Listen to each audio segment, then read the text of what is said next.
Okay, we're looking at 1.3, so evaluating limits analytically. So you can always check a limit by graphing it to see where the value, what the value is approaching, or looking at a table.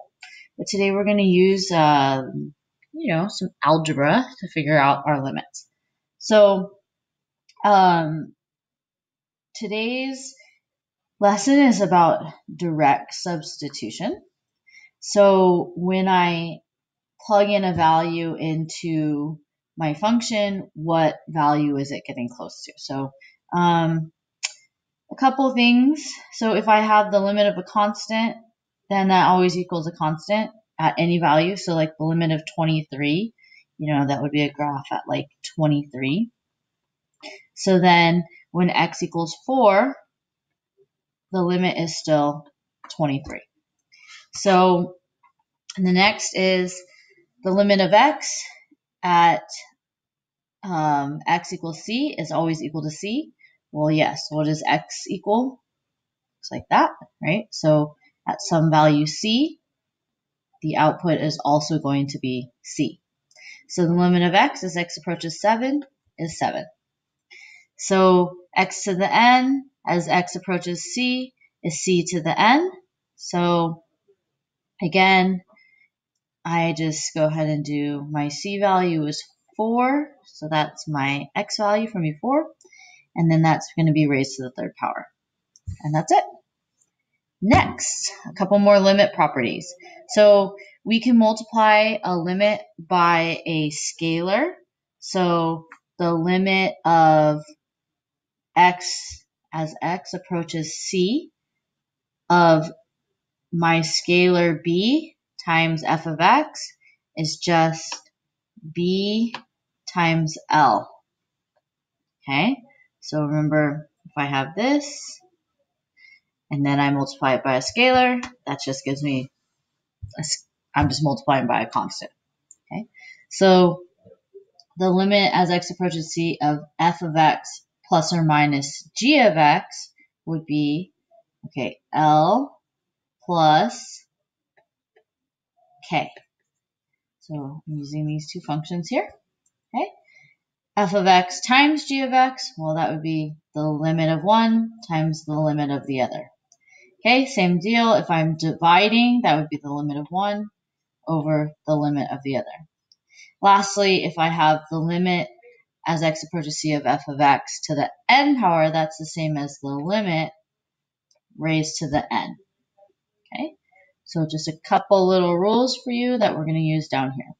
So here's some examples. We're going to use these three limits. So the limit as x approaches c of f of x is equal to p. The limit of g of x is j. The limit as x approaches c of h of x is phi.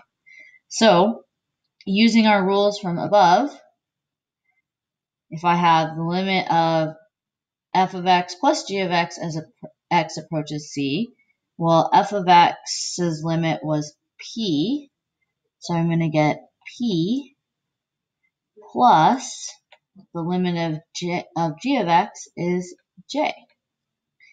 Okay, so you can actually rewrite these if you want. So we could separate them. The limit as x approaches c of f of x plus the limit as x approaches c of g of x. That's legal. It's going to be the same thing, p plus j. Okay, so the limit as x approaches c of h of x, well, h of x was 5 here, so 5. And then I'm just going to take that value and raise it to the third power. Another way to look at this is the limit as x approaches c of h of x raised to the third power. Okay, so this is the same if I do the limit as x approaches c of f of x times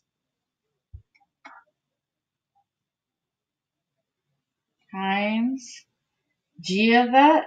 So the limit as x approaches c of g of x over the limit as x approaches c of h of x.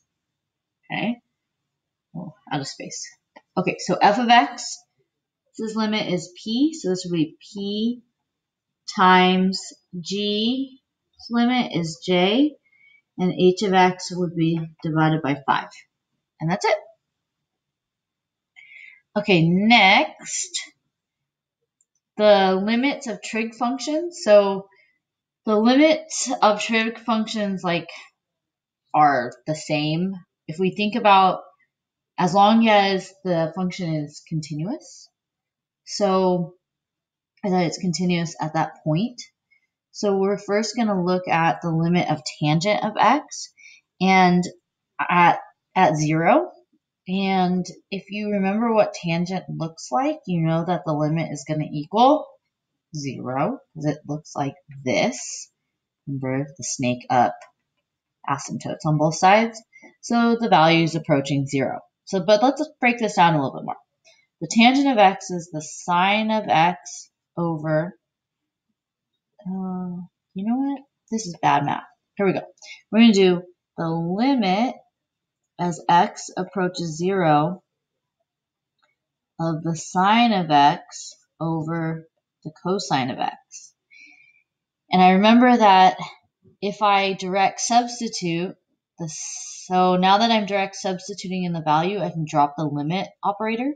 So the sine of 0 over the cosine of 0.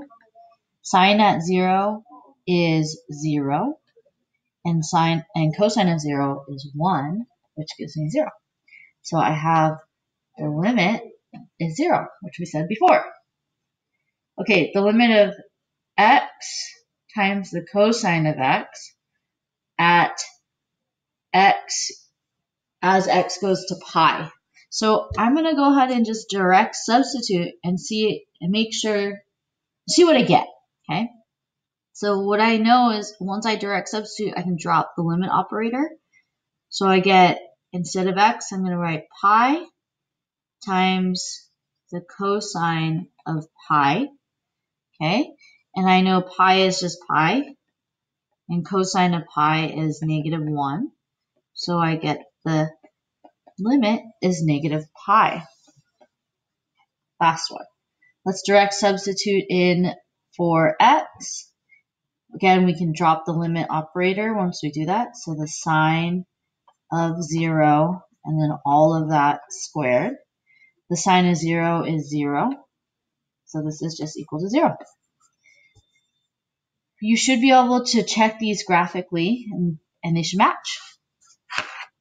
Lastly, let's look at some more limits, but this time they're going to be a little bit more fun. Okay, so I always go ahead and look to see if at the point that we are evaluating at x equals 1, if I can just plug this in. So I'm going to go ahead and do it. 1 squared plus 1 plus 2 over 1 plus 1 gives me 4 over 2, which is 2. So the limit of this function, this rational function, is 2 at x equals 1. Okay, now look at this one. At x equals 1, let's go ahead and direct substitute. I'm going to direct substitute. All right, 1 cubed minus 1 over 1 minus 1 gives me 0 over 0. This is the indeterminate form, 0 over 0. This tells me nothing. It cannot be evaluated. So we have to do some fancy work. Let's go ahead and factor the top. So I get the limit as x goes to 1. Okay, so this is x minus 1, so a difference of cubes, times x squared plus x plus 1, all over x minus 1. I see that these cancel, and now I have the limit as x approaches 1 of x squared plus x plus 1, which is awesome because now I'm not going to be undefined on the bottom. So I'm going to direct substitute, which means I get to drop the limit operator. So I get 1 squared plus 1 equals 3. The limit is 3. So when you get the indeterminate form, you're probably going to have to do something fancy in order to evaluate the limit. Okay, last one.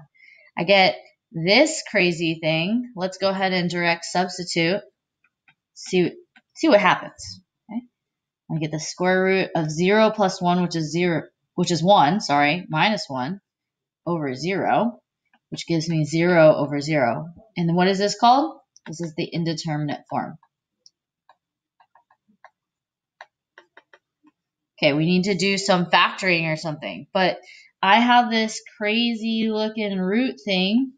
So what I'm actually going to do is multiply by the conjugate. This is a little trick. I'm going to multiply by the conjugate to get rid of my root sign. Okay, so I'm going to do the limit as x goes to 0 of the square root of x plus 1 minus 1 over x. And I'm going to go ahead and multiply by the conjugate of the root. So x plus 1 plus 1. Remember, it's like a difference of squares situation. And if anything I do to the top, I got to do to the bottom. Okay. So I get the limit as x goes to 0. And I'm going to go ahead and multiply these. So root x plus 1 squared is x plus 1 plus root x plus 1 minus root x plus 1 minus 1 squared, which is 1. Okay, all over. And I'm going to leave the bottom just because it looks not that fun to multiply. And I think something's going to cancel, so that's good. All right, here we go. Those go away. And I get the limit as x goes to 0 of, let's see, x plus 1 minus 1 is x over x times the square root of x plus 1 plus 1. Oh yeah, these cancel. Boom. And I get the limit as x goes to 0 of 1 over the square root of x plus 1 plus 1. And now I'm going to go ahead and direct substitute my 0 in. So 1 over the square root of 0 plus 1 plus 1. That's nice because this turns into 2. Okay, equals 1 over the square root of 1 plus 1, which is 1 over 2. My limit is 1/2 after all that work.